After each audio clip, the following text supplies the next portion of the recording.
most of members are your former colleagues. Yes, Your Chair. This is a committee set up under the standing orders, the law and the constitution to vet persons like yourself who have been nominated by His Excellency the President to serve in cabinet as cabinet secretaries.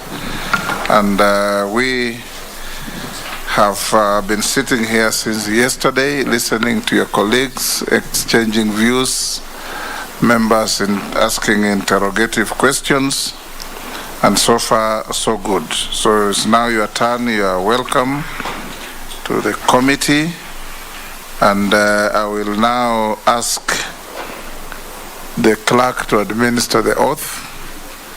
You may choose, depending on your faith, to have the Quran, the Bible, or affirmation.